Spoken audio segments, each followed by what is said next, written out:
దీవెన సందేశము. హెబ్రీయులకు రాసిన పత్రిక 4వ అధ్యాయము 14, 15, 16 వచనాలు. ఆకాశ మండలము గుండా వెళ్ళిన దేవుని కుమారుడైన యేసు అను గొప్ప ప్రధాన యాజకుడు మనకు ఉన్నాడు గనుక మనము ఒప్పుకునే దాన్ని గట్టిగా చేపట్టుదము. మన ప్రధాన యాజకుడు మన బలహీనతల యందు మనతో సహానుభవము లేనివాడు కాడు గాని సమస్త విషయములలో మనవలనే శోధింపబడినను ఆయన పాపము లేనివాడిగా ఉండెను. గనుక మనము కనికరింపబడి సమయోచితమైన సహాయము కొరకు కృప పొందినట్లు ధైర్యముతో కృపాసనము వద్దకు చేరుదము. ప్రభు తన పరిశుద్ధ లేఖనం మన వినికిడిలో దీవించునుగాక. క్రీస్తునందు ప్రియ సహోదరి సహోదరులారా, యేసుక్రీస్తు ప్రభువారు ఎవరో అనే సంగతి ఈ లోకానికి ఇంకా వెల్లడిపరచబడలేదు. అంటే వారు గ్రహించలేకపోయారు. తాను యేసుక్రీస్తు ప్రభువుగా ఈ లోకానికి వచ్చిన సంగతి అనేక మంది ఇంకనూ గ్రహించలేకపోతూనే ఉన్నారు. యేసు ప్రభువారు అనగా పాశ్చాత్యుల దేవుడని, లేక కొంతమంది బీద బలహీన వర్గాల దేవుడని, లేకపోతే మరొక ప్రత్యేకమైనటువంటి తెగకు చెందిన వారిగా వారు భావిస్తున్నారు. యేసు ప్రభువారు ఎవరు అనగా ఆయన ఆకాశ మండలము గుండా వెళ్ళిన దేవుని కుమారుడైన ప్రధాన యాజకుడు. ఆయన వెళ్ళాడు అనే ఈ మాట వినడానికి ముందుగా ఆయన దిగివచ్చాడు అనే సంగతి మనం గుర్తుపెట్టుకోవాలి.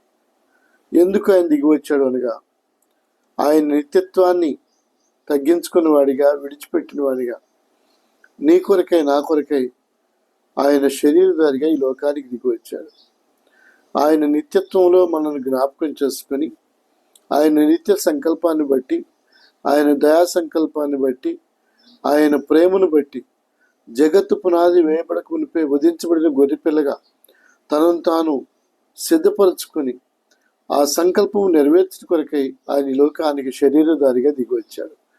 ప్రధాన యాజకునిగా దేవునికి మానవునికి మధ్యవర్తిగా ఆయన బల్యర్పణగా తనను తాను అర్పించుకున్నాడు. మన యొక్క విజ్ఞాపనలను ఆలకించడానికి ఆయన సమర్థుడు, సహాయం చేయడానికి ఆయన సమర్థుడు.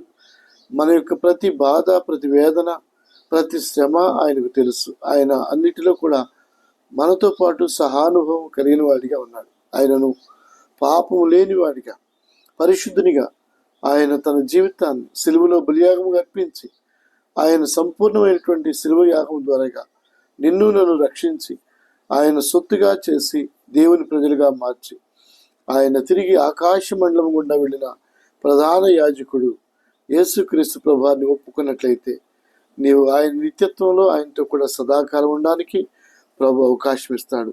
ప్రభు ఈ మాటలను దీవిస్తూ ఉండగా, అవును ప్రభా, నీవు నా కొరకై దిగి వచ్చావు, నీవు నా కొరకై సిలువలో బలియాగం అర్పించబడ్డావు, నీవు నా కొరకై ఆరోహణమే వెళ్ళావు, ఇదిగో నా కొరకై స్థలమును సిద్ధపరుస్తున్నావు. నీకు వందనాలు ప్రభా. ప్రభువును స్తుతిస్తూ గణపరుస్తూ ప్రార్థనాపూర్వకంగా మన ఆత్మీయ జీవితాన్ని కొనసాగించుదాము. ప్రభు ఈ మాటలను దీవించను గాక. ఈ దీవెన సందేశం నీ జీవితంలో నెరవేర్చబడినట్లయితే శాశ్వతమైన దీవెనలను పొందిన వారిగా ఉంటాం. ప్రభు కృప చూపును గాక. ఆమేన్. సర్వకృపానిధి ఈ ప్రార్థనలో ఆలకించిన మా తండ్రి ఏకీభవించిన ప్రతి బిడ్డను దీవించండి, సంఘాన్ని ఆశీర్వదించండి. కృపామయుడైన మా తండ్రి ఈ పరిచర్యను ప్రభా మీరు 30 100 ప్రభా 60 100 మా ప్రభా ఫలింపచేయమని వేడుకొంచున్నాను. మీ కృపగా అప్పగించుకోవచ్చు. యేసు ప్రభా నామమున ప్రార్థిస్తున్నాము తండ్రి. ఆమేన్. సమస్త జ్ఞానమునకు మించిన దేవుని సమాధానము మన హృదయములకు తలంపులకును యేసు ప్రభు వారి వలన తోడైండును గాక. ఆమేన్.